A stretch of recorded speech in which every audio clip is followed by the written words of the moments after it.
करते हुए देश की नंबर 1 की अर्थव्यवस्था बनने की ओर अग्रसर है।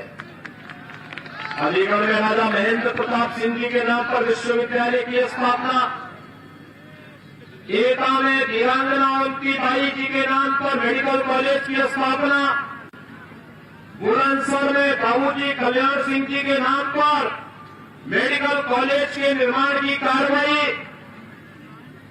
Full polytechnic, degree college, ITI, hospital का निर्माण, सड़कों का निर्माण, तीर्थों का विकास, ये जहां एक और विकास की नई ऊंचाइयों को छू रहा है, अलीगढ़ में एयरपोर्ट का निर्माण कार्य युद्ध स्तर पर आगे बढ़ रहा है।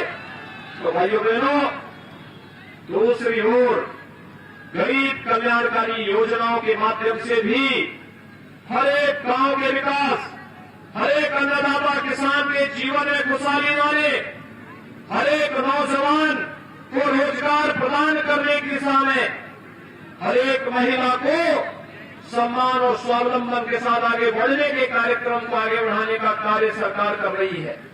भाइयों बहनों, अगर मैं आपके कासगंज जनपद की ही बात करूं तो कासगंज जनपद में किसान ऋण माफी की योजना के अंतर्गत अकेले आपके जनपद में 51,800 किसानों का ऋण माफ हुआ था। कासगंज जनपद में 51,800 किसानों का ऋण। वर्तमान में 2,10,000 किसानों को प्रधानमंत्री किसान सम्मान निधि में सालाना 6,000 रुपये सालाना उपलब्ध करवाने का कार्य किया जा रहा है। भाइयों बहनों, प्रदेश में पिछली सरकार ने दिव्यांगजनों का, वृद्धावस्था पेंशन पाने वाले दिव्यांगजनों का और विधवा महिला प्राप्त करने वाले विधवा महिलाओं की भी पेंशन की राशि को रोक दिया था। लेकिन हमारी सरकार वर्तमान में प्रदेश के अंदर 1 करोड़ दिव्यांगजन, वृद्धजन और विधवा महिलाओं को 12,000 रुपये सालाना पेंशन की सुविधा उपलब्ध करवाने का कार्य कर रही है। भाइयों बहनों, अगर मैं आपके कासगंज की ही बात करूं, 8,400 दिव्यांगजनों को, 21,200 निराश्रित महिलाओं को और 12,600 से अधिक वृद्धावस्था पेंशन प्राप्त करने वाले लोगों को यहां पर सालाना 12,000 रुपये पेंशन की सुविधा हमारी सरकार, डबल इंजन की भारतीय जनता पार्टी की सरकार उपलब्ध करवा रही है। अकेले कासगंज जनपद में वर्तमान में 10 लाख लोगों को कोरोना कालखंड में डबल इंजन की सरकार है, डबल डोज राशन की हर महीने 2 बार राशन की सुविधा उपलब्ध करवाने का कार्य सरकार कर रही है। और यही नहीं भाइयों बहनों, प्रधानमंत्री आवास योजना और मुख्यमंत्री आवास योजना में भी 7,000 से अधिक गरीबों को एक आवास इस जनपद में मिला है। नौजवानों को टैबलेट में स्मार्टफोन दिया जा रहा है। जब हम टैबलेट में स्मार्टफोन देने का कार्य करते हैं तो समाजवादी पार्टी चुनाव आयोग को शिकायत करती है। हमने तय किया है, वर्तमान में 1 करोड़ युवाओं को टैबलेट और स्मार्टफोन दे रहे हैं और सरकार बनेगी अगले 5 वर्ष में 2 करोड़ नौजवानों को टैबलेट और स्मार्टफोन बांटने का कार्य सरकार करेगी। कन्या सुमंगला योजना के माध्यम से गरीब कन्याओं के लिए 15,000 रुपये जन्म से लेकर के स्नातक तक की पढ़ाई का पैकेज हो, या फिर गरीब कन्याओं की शादी के लिए सामूहिक विवाह की योजना, ये सभी कार्यक्रम आज सरकार के हिस्से है।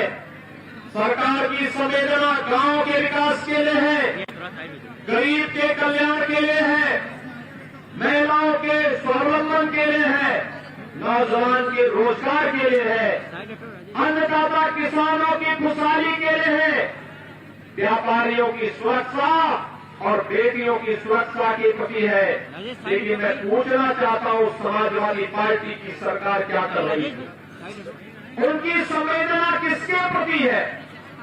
भाइयों बहनों, उनकी संवेदना याद करिए, जब 2012 में समाजवादी पार्टी की सरकार आई थी, पहला काम किया था आतंकवादियों के मुकदमों को वापस लेने का।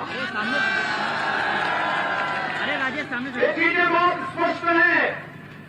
उनकी संवेदना आतंकवादियों के प्रति थी, पेशेवर अपराधियों के प्रति थी, पेशेवर गुंडे और माफियाओं के प्रति थी, गरीबों के प्रति नहीं थी। वैक्सीन के बारे में कहते थे मोदी वैक्सीन है, ये बीजेपी वैक्सीन है। अब उनको बताइए, अगर ये मोदी वैक्सीन और बीजेपी वैक्सीन हमारी जान को बचाएगी, तो जो जीवन का सच्चा साथी होगा, जो जीवन बचाने वाला होगा, वही सच्चा साथी होगा। बाकी तो अवसरवादी होंगे, हमें अवसरवादियों का साथ नहीं देना है, हम तो जीवन बचाने वालों के साथ होंगे। और भाइयों बहनों, इसीलिए सरकार ने तय किया है, सरकार ने तय किया है अपराध और अपराधियों के प्रति जीरो टॉलरेंस की नीति के तहत सरकार कार्य करेगी। अपराध को स्वीकार नहीं करेगी, अपराधियों पर भी किसी प्रकार की कोई राम नहीं करेगी। जिस मजबूती के साथ सरकार लड़ रही थी, प्रत्येक गरीब को, प्रत्येक नौजवान को सुरक्षा दे रही थी, ये कार्यक्रम हमारा अनुभव इसी रूप में चलता रहेगा। आज यही आह्वान करते हुए मेरी आप सबसे विनम्र अपील है, भारतीय जनता पार्टी ने अपने सहयोग्य प्रत्याशी आपके बीच में दिए हैं। श्री देवेंद्र सिंह राजपूत कासगंज से और अमापुर से श्री हरिओम वर्मा भारतीय जनता पार्टी के प्रत्याशी के रूप में आपके बीच में यहां पर उपस्थित हुए हैं। भाइयों बहनों, आप भारतीय जनता पार्टी के प्रत्याशियों को समर्थन देंगे? सभी लोग भारतीय जनता पार्टी को प्रचंड बहुमत से चुनाव जिता करके भेजेंगे? सभी लोग सहमत हैं? भय मुक्त, गुंडा मुक्त सरकार चाहिए ना? तो फिर इसके लिए आप इन दोनों प्रत्याशियों को प्रचंड बहुमत से चुनाव जिता करके भेजिए। मेरे साथ बोलेंगे, भारत माता की, भारत माता की, भारत माता की।